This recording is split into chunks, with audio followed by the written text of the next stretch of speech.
Keys to the City podcast. And ladies and gentlemen, welcome back to another edition of Keys to the City. I'm your host, Trevor Keys, alongside the big brother, Ted Keys. You can check out Keys to the City at clovercrestmedia.com. Visit the website, as well as social media platforms, Twitter, Instagram, and Facebook at Keys to the City, as well as Spotify and YouTube. Ted, I'm looking at our colors right now. And it's kind of the way the NFL season has been going on. It's been a very spooky season right now. Unexpected. Every week, it's almost just like we got a time will tell type each and every week. We got Geno Smith, I think, wearing the Geno Smith from West Virginia days, looking like, oh my God, what's going on with Geno Smith? It's the resurgence of Geno Smith.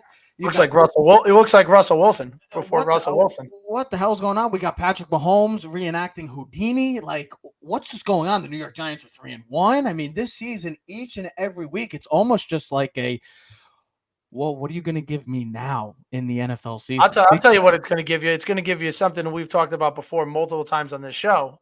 Why this sport is the best. It's parity, bro. I love it. I love it. I know we're not going to do it today, and we'll probably talk more tomorrow next week with what we think of our overachievers, underachievers, but right now, contenders and stuff like that. All next week. We're going to come out with our power rankings later on today or the next couple of days. I think one of us has a new number. I think one of us has a new number one, but we're going to have to stay tuned. The way I look at it is there's 4 top teams right now. They've kind of separated themselves, and then there's another tier right under there where they're competitive, but we don't know where they stand. And then it's everyone else. I think 4 teams, I think it's pretty obvious who are the 4 best teams right now. We do we? I don't know yet, because a lot of people are up and down. And that's the thing. Both of these conferences, you think about these conferences right now. The AFC, a whole preseason, we've been saying this is going to be the craziest conference we've ever seen in the history of the NFL. Well, it's been, but for different reasons. Teams have been underperforming, have been disappointing, have been impressing, but also there's been those teams that just have the major question marks. And then you see the NFC right now. The NFC has been major. You want to talk about question marks? It looks like all the teams that have been dominating the NFC for some time have the major glaring question marks going on. But then you got a team like the Philadelphia Eagles who are 4-0, but not a lot of people are buying in to the Philadelphia Eagles, even though they are the lone undefeated team currently in this NFL right now going into week 5. But Ted, it was about last night. And I don't know if you remember, but our preseason predictions were I had this team representing the NFC in the Super Bowl. So did I. And you look at this team and with the way I know that the Rams have struggling. The history of the Rams and Sean McVay, he is 4-8 against Kyle Shanahan and this 49ers team. You look at how this NFC has been played out so far. The Bucs, well, the offensive line has been the major concern. The Packers, I think they're starting to get a rhythm. They're starting to figure out things, but they still have that. Well, they just don't know. I don't know what to make of the Packers. Then you got the Dallas Cowboys. The Cowboys have been playing great without the absence of Dak Prescott. Cooper Rush is still undefeated. That defense has been dominant, and they're just finding ways to win. It hasn't been pretty, but they are finding ways to win. Then you got teams like the New York Giants are 3-1. And then I said the undefeated Philadelphia Eagles. Yes, they are 4-0. But not a lot of people are buying into them. I, for one, I think they are legit. They have a well-balanced team overall from top to bottom. But, Ted, you look at this 49ers team. Are we fully in on the stock of the San Francisco 49ers right now? This is the team that, I don't know, could be. We just saw this team in the NFC title game. So it's not like this team is new to the game. This team has been here. This team has been competitive over the years. It's been in NFC title games. It's been to Super Bowls. Are we buying fully into the 49ers stock right now? I am more so last night after watching the game. Now, I had them in the Super Bowl against the Chargers. I have the Chargers beating the 49ers in the Super Bowl. Right now, the Chargers don't look too damn good right now, especially with the major key injuries that they're dealing with. But things can change. We know that. I mean, the 49ers also are dealing with injury. Trent Williams is out. Elijah Mitchell is out. Trey Lance, we know, is out for the season, ankle injury. Eric Armstead is out, one of their D tackles. What was the other? Javon Kinlaw. Another that was the D tackle out of South Carolina that they drafted a couple of years ago. And they're like, why? Yeah, they traded up to get him. Here's why you buy their stock. Their defense is phenomenal. Defense is, I don't know, have the rankings in front of me, but based on I got it for you. They're the number 1 defense in the league. I'll tell you right now. Their front 7 is amazing. I'll tell you right now. Tied first in yards per game with the Buffalo Bills at 234. Tied second in sacks with the Dallas Cowboys at 15. They're 9th in rushing offensively. They limited the Rams last night to 257 yards of offense. And that's what I'm saying. Oh, they're first in points allowed. Only Jeff, giving well, up here's the 40. other thing. They've Like, only given up 40. They've only given up 46 points this year. And like you said, Ted, they're out with some major key contributors to the Trev, team. here's the other thing. Last night's first quarter field goal by Rams kicker Mark Gay was the first points allowed in the first quarter by the 49ers all season. They were the last team of anyone in the season right now to give up a point in the first quarter. So they've been shutting everyone down. The week before against Denver, we after the third inning, it was like 6-3. Their defense was phenomenal. Shut down Denver, shut down the Rams last night, and literally embarrassed them, beat them up and down the field, just bodied them all day long. They're the more physical team. They can win this way. They've proven it. They went to a Super Bowl and almost had a Super Bowl victory. And then last year they went to the NFC Championship game and came, one drive or honestly one pick away from going back to the Super Bowl. They have stars on the outside. Deebo Samuel, Brandon Ayuk, Kittle is back and healthy. It doesn't matter who they put in the running game. Jeff Wilson went great last night. Elijah Mitchell. Jimmy G knows what he's doing. Okay, so here's the thing. They're 2-2. The first game of the season was a monsoon. Was just a wild game. Trey Lance first game ever starting as not the first game, but it was a bad game. And it wasn't the 49ers. They weren't ready to play Trey Lance. It just was a mess. Okay. So they lost. I kind of washed that one away, but it is what it is. Still counts. Then they come back with a victory. Jimmy G leads them home. They go 1-1. Last week, now you could see, watching them last night, now you could see Jimmy G's back healthy. He was dealing with a shoulder injury all season long. He had the surgery. He looks what Jimmy G is expected. He gets the ball out quick. He lets the playmakers play. That defense in the front seven is dominant. We were talking before. The reason why they can go back to the Super Bowl and be dominant is because I don't see many teams with their physicality. I love that you just said that. I'm gonna jump right in because that's exactly what I was gonna say. The physicality that the San Francisco 49ers, the style of play defensively and offensively. Defensively, their front seven is better than maybe anybody in the NFL right now, led by Nick Bosa and Fred Warner. This is a dominant front seven. And then their running attack. They just wear and tear on your defense. They get you tired. I know you look at the teams in the NFC right now, really, Dallas got some injuries. But we've seen what the 49ers did to them last year. I know that the whole whatever at the end of the game, that's a whole nother story. But you saw how physical they were. Tampa's got issues on the offensive line. So that's almost a match made in heaven for the 49ers. We saw what they did going into Green Bay last year. Plus now Green Bay doesn't have no Devontae Adams. So their weapons they have an experience at the weapons with the receivers and the running backs. But that's my thing. Even the Eagles. I know the Eagles right now look top to bottom well balanced in all phases of the game. But this is a team, the 49ers, that can match any team up in the league because of their style of play. I know that Jimmy G is not a top 15 quarterback in the league. He ain't going to throw for 400 yards and beat you in the game, but he's going to make the throws when needed. Just ask the Rams last year to get into the playoffs. Just ask the Packers how they got into. Ask the Dallas Cowboys. Just ask those teams how they done it. I know that, look, he's not there to be like, oh, he's the long-term solution. We get that. He's not the answer for them. Trey Lance eventually. But this team plays better when Jimmy G is at the quarterback position. And here's the other thing. Their weakness last year was their secondary, and Ofungo, the second-year safety out of USC, looks like a star in the making. They also, in free agency, picked up Tre'Davious Ward from the Kansas City Chiefs, so that gives them more depth in the secondary. Like you said, they have some injuries on the defensive line. Once those guys come back, they're going to rotate 8 guys, and they can dominate. You saw last night, they literally beat up the Rams. They make you uncomfortable. Just go ask Matthew Stafford.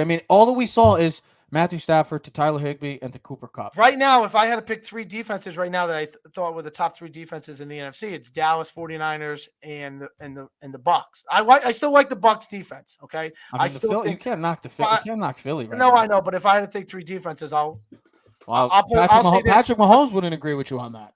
Yeah, but but Patrick Mahomes and that Chiefs, it's a whole different ballgame. But no, you could see that the 49ers have something brewing. They can win. And there's a trust in Jimmy G. You know what you're going to get. Next week they play the Panthers. Should be another win. Here's the thing. The division now is all tied. They're all 2-2. Everyone's 2-2 in that NFC West. But you look at that NFC West realistically. Seattle, I know Seattle is maybe one of the more overachiever teams. Geno Smith is, like I said, playing like he's playing in West Virginia right now. He's just having a fun time. He's playing well beyond expectations, and he's playing then good old Russell Wilson. Let's ride, Russ. How about you right out into the sunset with Sierra? Because right now you look garbage as a team. That whole Denver Broncos team, unfortunate with Javonte Williams now out for the year. And then you got the Cardinals. I already told you how I feel about the Cardinals. I don't buy into them at all. My stock would be very down on them. And then the Rams, they just can't get it figured out when they play against this 49ers team. So this is the 6 going in the regular season. I think last time was 0 and not including other than the NFC title game, the Rams have been dominated in this series. So I'm all in. I already seen what it is. So to me, the 49ers are the front runners easily in this division. And I know they're all 2-2. I get it, but this is a 49er team now, especially without Trey Lance, and I get it. Unfortunate what happened to him a few weeks back. But this team just feeds off better, and the energy and the team just kind of the chemistry. It just feels right when Jimmy G is there. When it was with Trey Lance, it just felt like it was kind of forced. Now with this team back with Jimmy G being the game manager that he is, getting Debo 19 the ball as much as he can because he is a superstar. And it's a damn shame that people, fantasy purposes, thought this guy was going to have a drop off because he is a superstar. I don't care what anybody says. You got Jeff Wilson, who looks like, you get that running back committee, and they don't have the weapons right now, too. Like, that's the thing. They got injuries. Trent Williams, the best left tackle in football, is out. He's going to be out for another month. He'll be back soon enough. And then you said it. Kinlaw's out, and then Eric Armstead. You get those two guys back to an already stout and nasty defensive line and front seven. This 49er team, I don't care what their record is right now, 2-2. Be careful, NFC. I know that the Packers have a better record. I know that the Bucks have the same record. I know that the Eagles are 4-0. Yeah, but you can watch the Cowboys. Game. But you can look at the football game. Exactly. The Packers, similar to like the Giants and other teams, they're lucky to be in the position they are. Yeah. Last week they got taken overtime by the third-string quarterback, Zappe, who played for Western Kentucky. Connor Zappe. Kentucky, who broke the college record last year. Like college record. Yards, passing, touchdowns, the whole 9 yards. He was a transfer. But that's what I'm saying. They're 3-1. You can't buy into them. Patriots should never be in that game. All right, in Green Bay should have crushed them. And then, honestly, if Tampa Bay had anybody to catch the ball, Tampa Bay probably beats Green Bay the week before. Brady was playing with no one. That's what I'm saying. This NFC is wide open. Easily being 1-3 right now. But listen, they are 3-1. You take the wins when you can get them. Yep. And that's the way it goes. You take the wins you can get them. Doesn't matter how they come about. You take the wins, and you roll with it. I'm all in on the 49ers. I've been on them since last year. I picked them to go to the NFC title game, which they did. I'm picking them to go to the Super Bowl. I'm sticking on that all in. The stock is at an all-time high for Trev. And the last thing with this is, this style of football can win in the playoffs. This style, it's proven. Yeah. It's been proven with this team. Don't turn the ball over. They've been this close. Get the ball to your superstars quick. It's like the Tua thing. Get the ball out to your weapons real quick. Let them do what they do. Like last night, 10-yard pass to Debo Samuel, 57-yard touchdown pass. Boom. Ted, and that's the thing, Ted. And then the defense is dominant and run the football, control the clock, put pressure on the quarterback. Stafford, I told you last night watching the game, it was like watching the Giant Dallas game the week before. They could not protect Daniel Jones, could not protect Stafford. And guess what? If you can't protect your quarterback, you have no chance. I don't care how good your team is. And to finish up this, the 49ers have been this close. NFC title game, this close. Super Bowl, a few yards off of that throw by Jimmy G to Emmanuel Sanders. We could be saying Kansas City. We could be saying Patrick Mahomes doesn't have a Super Bowl right now. And if close. And Tuck the pick on that bomb down the middle of the field last year, that's all I'm saying. Get the ball, the game's over too. That's all I'm saying. So they're this close. I know that they're 2-2, but the 49ers, they're legit. I don't care what anybody says. Trust me, this is a team that's not going anywhere. Ted, you just said something about a win's a win. Well, there's also a loss is a loss. And we were talking about this game, probably one of the bigger games coming into this past weekend. And you even said it. This is a game that maybe down the road, week 16, week 17, they kind of have the same similar records. You're going to be like, oh, if they have that loss, this might hurt them. Well, it might hurt even more with the way how the Baltimore Ravens, they're becoming like the Atlanta Falcons right now. You've had 2 losses so far this year with 17-point or higher leads, and you've blown both games at home. This is a team in the past few years that's actually blown a couple big leads at home. But Ted, with the big question coming out of this, it's not Lamar. It's not the running attack. It's not Josh Allen. It's John Harbaugh. Did he make the right call of kicking deciding to go for it with his guy, his MVP caliber quarterback, his superstar quarterback at the 3-yard line, knowing that it was 20-20, knowing that it was a rainstorm, knowing that this defense has kind of slowed down that Buffalo Bills team for majority of the game, and you also have, well, to some, maybe the greatest kicker of all time in Justin Tucker, Mr. Automatic. Should they have kicked the field goal and played defense and given that defense a chance, or would you have gone for it like John Harbaugh and the Baltimore Ravens did, which ended up becoming a pick in the end zone by Jordan this Poyer? is Monday morning quarterback. Easy to, to question the decision on Monday or Sorry, we're on Tuesday now, but question the decision. But here's my thing. I'm going for it. I entrust in Lamar. That's what I do. I have a superstar quarterback. I entrust in him to make the right decision or make a play with his legs. I also look at it this way. By settling for 3, I'm still going to give the ball back to the Bills, which they could have an opportunity to score a touchdown and beat me anyways. Yeah. So, and the also way is I look, if I don't get it, at least they still got to go 90 yards. I at least have faith in my defense that we can make the stop.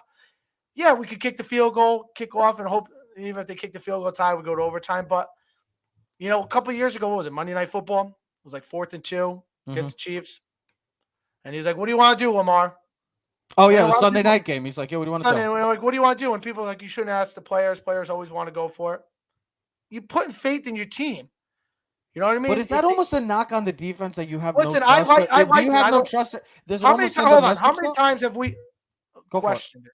How many times have we questioned coaches? Put the ball in Russell Wilson's hand. Put the ball like. Well, in a situation like that, yes. I get it. Middle of the field, kick the long field goal, blah, blah, blah. I get it. It's a chip shot field goal. Justin Tucker puts it right through the uprights. They go up 23-20. Maybe, maybe that's the safe decision. Maybe that's the easy decision. But I think sometimes you got to be a gambler. You have to be able to roll the dice and say, you know what? I could lose everything, but I can win a lot more. So, and if they make the stop and they don't kick the field goal, maybe we're not questioning it. But I like it. I get it. It hurts you. Sometimes the safe decision is the easy decision, but I think in trust you look at it's Lamar. Like if you can't get open or pass, maybe come up with a better play. It's maybe not Lamar. It's not maybe Lamar. It's the fact that the lack of weapons on that offense, other than Mark Andrews. I mean, Duvernay has been a huge surprise for them right now. Bateman has been dealing with injuries, but he's been almost like a one-trick pony. He's just a home run guy. You give him the ball, he's a 75-yard guy, touchdown, or a guy that's just nowhere to be found. This team is just a lack of weapons. My thing is, you couldn't get 3 yards? Couldn't find a way to get 3 yards? Come up with a better play. I get it.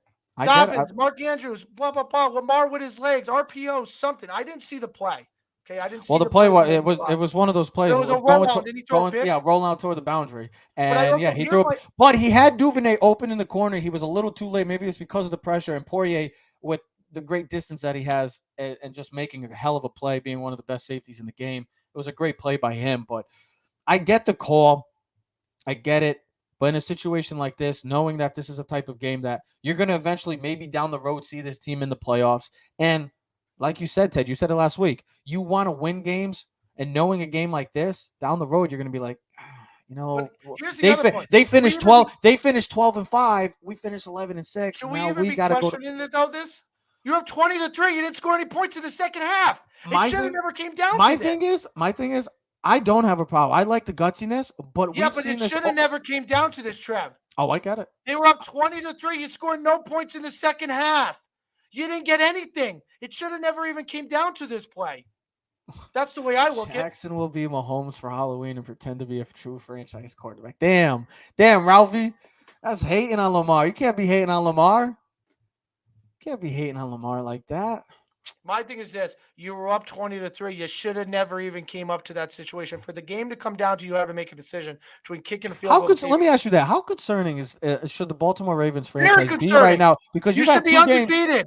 You've had 2 games in the past, and 2 of the last 3 weeks, that you've given up 17 plus blown leads. If you're a Ravens fan at home, how do you feel? I'm nervous because on top of the whole contract situation dispute that's lingering over this franchise with Lamar, this is a tricky situation. This team should be undefeated. This team should be undefeated in the AFC. Should have a win over Miami. They should have a win over New England. They should have a win over Buffalo, where they play the whole AFC East. Well, they beat the Jets, and they beat the They beat the Patriots. They lost to the Dolphins, and then they lost to the Bills. So what are they playing? The whole AFC East? They Well, played yeah, whole the AFC Jets for 4 just weeks? did. The Jets just went through the whole AFC North. Wow. So so The they played. Jets are So 2 they and were 2 as 2 and well. 2. Yeah, So the they Jets. beat the 2 bad teams and lost to the 2 good teams, and they should be 4-0.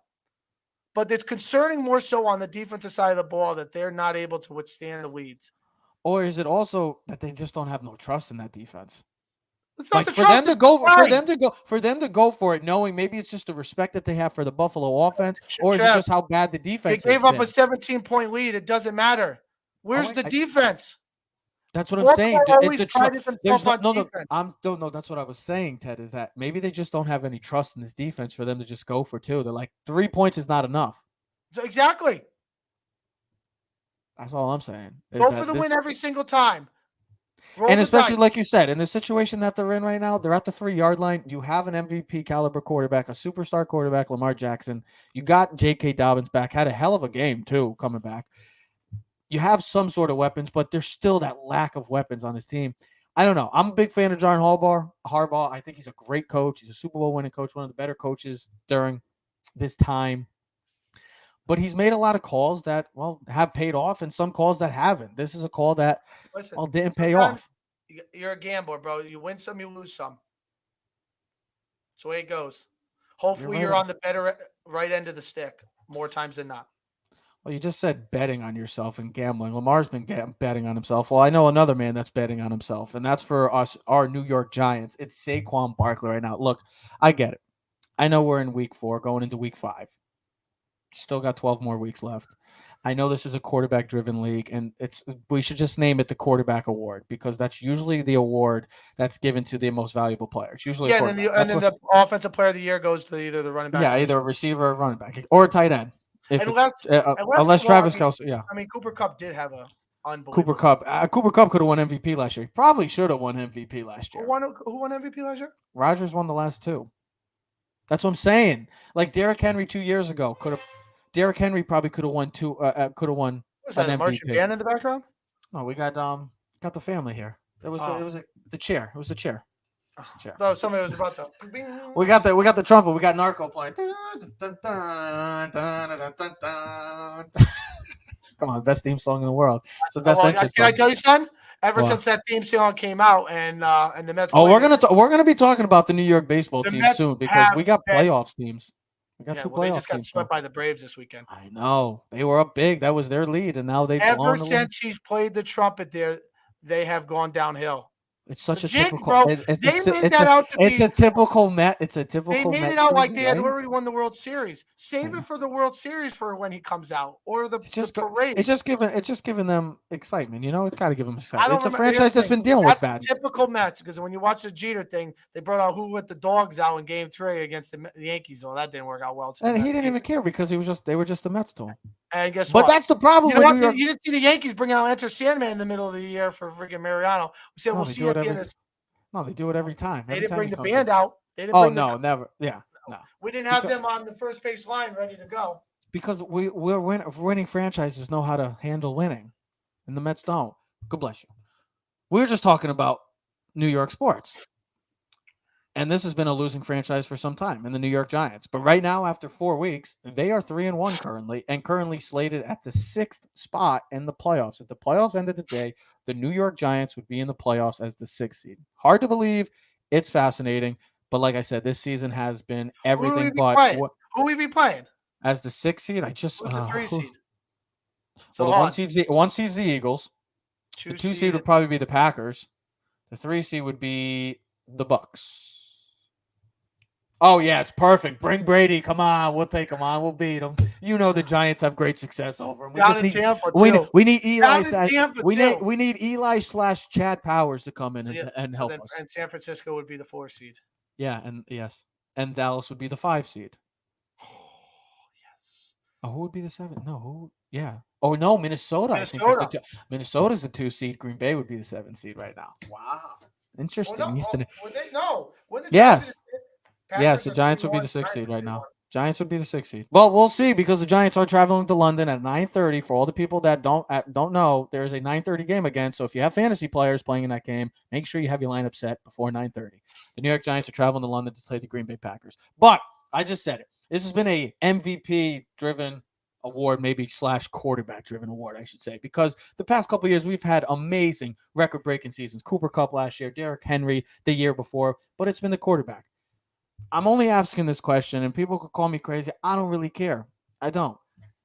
Saquon Barkley, what he's doing for this New York Giant franchise currently, literally carrying them on his back, or in this case, carrying from his quads, because Saquon Barkley has been everything as advertised. Like he said in the offseason, saying, F everyone, I'm going crazy.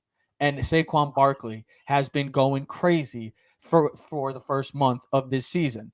He leads the league in rushing. He leads the league in total offense as a total yards as a player. The next closest is 100 yards. It's Nick Chubb, and Tyreek Hill followed by that. You see how this offense has been. And Tyreek Hill's third in total yards. Oh, okay.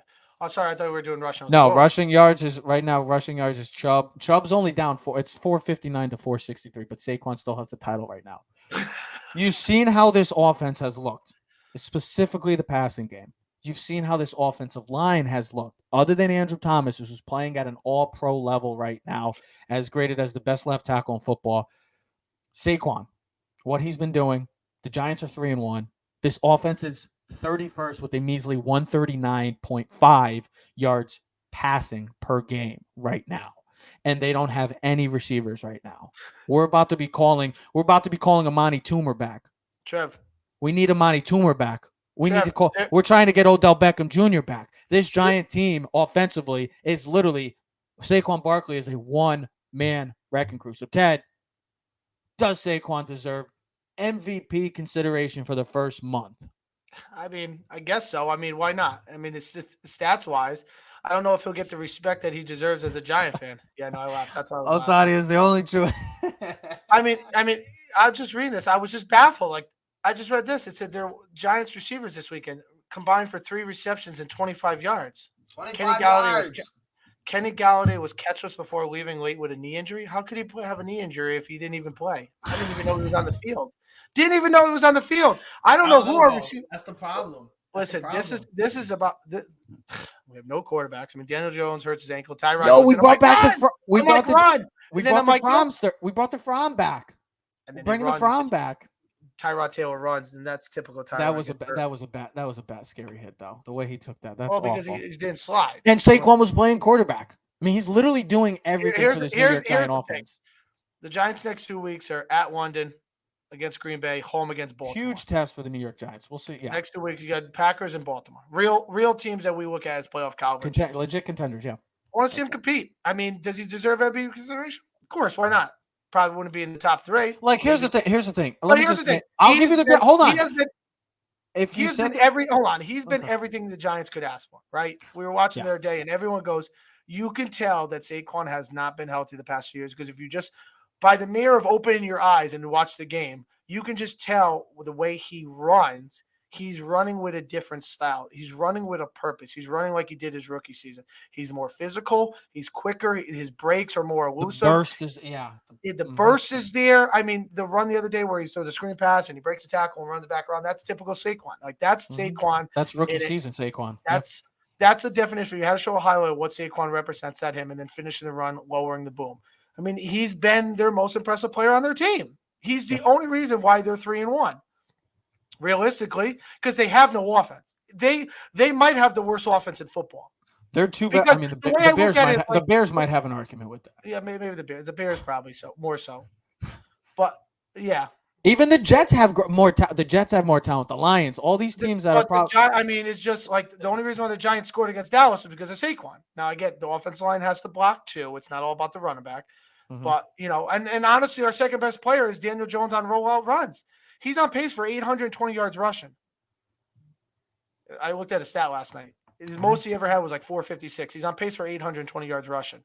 So, I mean, I get it. I mean, this might be the North Haven. If you don't know North Haven football, we run the old 1936 single wing offense where it's 5 running backs and everyone runs the ball. So you can have 3,000-yard rushers. But, I mean, that's the way the Giants look at it. Like, Daniel Jones and Saquon could have 1,000 yards rushing each. That's where we're on pace for. I mean, realistically, you look because at this we might not have. I mean, we might look like Army and Navy soon because I think our best receiver this year is going to have 400-yard receiver. First one. I don't even think we're going to. Yeah, I don't think we're going to have a 500-yard receiver. I mean, this year. I mean, we don't have a tight end. I mean, we got. And when I say Bellinger's been a nice surprise. I like Bellinger. no, I absolutely, like him. we don't have a big time tight end. We don't have anyone that does anything special. No one is. But how many? Honestly, let me ask you a question. How many tight ends are like that in the league right now? 8 Not to named 10. Kelsey. Eight to 10. Not named Kelsey or Andrews. Yeah, Hawkinson. I'll take Hawkinson. Hawkinson has one big game. We're thinking he's a big time receiver. But he's got the talent. Break. David Njoku's got the talent. We don't have a guy like that. That's all guys that are what ifs. Other than Andrews, look at the tight ends. Look at fantasy wise. Go look at the tight ends. They've been more reliable. I get it, but other than Kelsey and Andrews, there's not really the disparity between. There's a couple good tight ends. There's a couple good tight ends. Darren Waller, Kelsey, Kittle, Mark Andrews, David Njoku, Dallas Goedert from Green Bay. I know he's been hurt. I mean, not Green Bay, the Eagles. Dalton Schultz, I know he's been hurt, but he's a guy that makes plays. I mean, there's let me ask you this. Okay. Let me ask you this. Hold on. Let me ask you this. Yeah. No, but let me ask you this. So you just said he wouldn't be in the top 3. I get that. Okay, so out of Hurts, Lamar, Allen, and Mahomes, where's Saquon ranked then? Realistically, in your mind, after watching the first, hold on. I know. Does he get more consideration than like Justin Jefferson or Cooper Kupp? Yes, because literally they're 3-1 right now. They have no. So is the Vikings. If he's not realistically, I'm just saying. If he's not playing right now, this offense is almost just like you just want to turn the channel and just wait for them to come on defense and hope that their defense causes a turnover. Because right now they can't pass the ball. They can't hold on. They can't stretch the field. They don't have a big play receiver that can. I would put him at 5 then. So that's what I'm saying. I guess he's deservingly so. I mean, that's all I'm trying to say is that he's got to have some sort. I mean, Jonathan Taylor, what he did last year, carrying that team. Derrick Henry, the year before, carrying that team. I mean, it's not the first time that we've seen running backs literally be the one-man wrecking crew. Considering that, like you said, he is the only. I'm not going to put him over the quarterbacks because it's obviously a quarterback-driven league. Weapon on this team. They don't have. Listen, this team has no stars on it. He is the only person. Other than him and Andrew Thomas, this offense is non-existent. And I know Andrew Thomas is more important to the Giants' success because of the position value of being a left tackle and having an elite left tackle. But Saquon Barkley is literally a one-man wrecking crew. Daniel Jones just came back in. I give Daniel Jones his credit. Is he a great quarterback? No. But is he a great running quarterback? Yes. He makes plays with his feet, and he's a tough, hard-nosed player. He gets injured. He came in and finished the game for the Giants. But to see what this Giants – I know. To see what this Giant offense is right now, being 3-1, and I know their schedule has not been great. And the one team that they played that's probably considered a contender, they lost. And I get that. But they were still in that game. This is a tough, hard-nosed, scrappy team. And Saquon Barkley has proven what he said in the offseason. F everyone, I'm going crazy. And he's doing that right now. He's literally been a one-man wrecking crew. And it's the reason why the New York Giants are 2 games over 500, 3 wins, the most wins they've had in October. For God knows how long. At this time, the Giants usually are winless right now or barely have one win. Did you see the stat the other day in the game? Where they were record-wise when they got their 3rd win? Yeah, it's been like in November. It was like they were 3-7 or like 3-9. Dude, that's all I'm trying to say, man. Or it took at least 10 games the last 5 seasons to get at least 3 wins. Has it been pretty? No, I'm not going to sit here and say, yes, the Giants are one of the top 5 teams in the NFC. No, I'm not going to say that because it hasn't been pretty. This is a team that's in full rebuild mode still. But this team is scrappy. They're tough. They make it hard for 60 minutes. And this running attack. Oh, also, they lead the league in rushing. So just take that in consideration, how valuable Saquon Barkley is. They are the number 1 team right now rushing the football. So the man deserves his credit. The man deserves respect. I know that he's not going to. Do my light go off? Oh no! Oh no! The power went off. What did they do? Shut up! Your UI bill? Yeah, my UI bill went off. But that's the thing. I know that it hasn't been pretty for the Giants. But other than those quarterbacks, if you had to think of a guy outside of the quarterbacks, Saquon Barkley has to come first to mind as an MVP candidate. I mean, for skill position players. We're talking fantasy, he's been the best running back of any of the fantasy running backs this year. Oh yeah, without question. Top running back. That's all I meant. Receivers, listen, we got it. Receivers are dominant. The game is about the passing, but like Cooper Kupp has been dominant. Justin Jefferson, Tyreek Hill has been great. Debo has been really good. Yep. So, but You know, Devontae, when I you when I still- look at those teams, I look at so many more weapons that each of those teams I just mentioned have. I look at the better defenses they have, the better coaching, the stars. I don't want to discredit the Giants D because it's a solid D right now. It's This is a solid but defense listen, right now. it's not as that impressive like I can mention other teams, but it's okay. We're winning games. That's why And I this think will be a true test this week. I mean, we're both- playing both against games- Aaron both Rodgers. games will be. I think the Giants are undefeated in London too. Well, I they think played the Giants Dolphins I in think the Giants 07. are 2-0. Yeah, they played the Dolphins in 07 and they beat the Rams back in 16. Yeah. So Good things came from both those seasons. One was a Super Bowl, and that was the last time the Giants went to the playoffs. I mean, actually. listen. At the end of the day, I think a good storytelling will be what the Giants are the next 2 weeks, and hopefully, let's be honest. Let's just hope Daniel Jones can play. I hope. It would be nice, but right now signs are pointing to maybe, possibly not playing Daniel Jones this week. That's why Jake Fromm is now signed again as being. And Tyrod could possibly, depending on concussion protocol. And hopefully we can get one of our receivers back, or we're just going to have to call Amani Toomer or something. So we'll see. Andrew Thomas, keep dominating, bro. That's all I got to say. Just keep dominating, doing your thing. The offensive line will come around. Evan Neal had a nice bounce back game There's too. more positivity that we can talk about with the Giants more so I now. know it feels so. It's so refreshing, bro. It's so refreshing. They are better to watch at least now. I mean, let's put it this way: we were a team last year where we were on close to our own goal line running quarterback sneaks. I mean, that's the type. We stopped caring. I stopped caring about the Giants in week 10, maybe even less, because they were just awful. To just see them, I know they're 3-1. To just see them winning games the way that they've lost in the past, it's refreshing as a Giant fan. We will be back at the end of the week discussing. We'll see what Aaron Judge does. We'll see if he stays tied with Roger Maris, or does he eventually break it and get to 62. He's got 2 games left to do it in Texas. Ain't going to be in Yankee Stadium. Plus, we'll be talking more football. More football Friday. You know what we need to be talking about? The playoffs start Friday, bro. I was thinking about that too. We will be talking about the MLB playoffs. Which New York team? Wild card starts Friday. The wild card starts. Which team? New York team. We'll see. Both New York teams are in it. The New York Mets be playing in the wild card. All the teams are set now. Philly. Oh, I know. The Padres. Braves. Look at it. The Seattle Mariners are back in the playoffs for the first time in 21 years. Since Ichiro. Since the year they broke the record, 114, and they lost. Yes. 21 years. 21 years. They got a nice thing going so far. We will see. We will see how this baseball playoffs turns out. You know what else we got to double check what our predictions were at the beginning of the season, see where we're right. Because I had the Yankees win the division. I had the Mets. Well, they of course screwed me at the end. What did I have? I had what did I have in those? Oh, I had Yankees Dodgers in the World Series. I didn't pick the Yankees because every time we pick the Yankees, they always lose. So I just wanted to. And I can't believe I didn't pick Judge. Now on a guy has a contract here, I'm just going to pick him for MVP or anything. Well, looks like don't say the word Judge because there's people that still think Shohei Ohtani should win MVP. I didn't even know the Angels were still playing baseball. I didn't even know that it was. I thought it was unanimous. I thought the MVP award was over with. I thought Judge already won it. I thought he had it in his locker. So because he's a Yankee, he's not allowed to get it. Go back to Cincinnati. Ladies and gentlemen, we'll be back at the end of the week. Football Friday, baseball playoffs, basketball's coming around, hockey starting. Boy, oh boy. Here we go, ladies and gentlemen. Sports is fully back intact. We'll see you next episode. Keys to the City. We are out.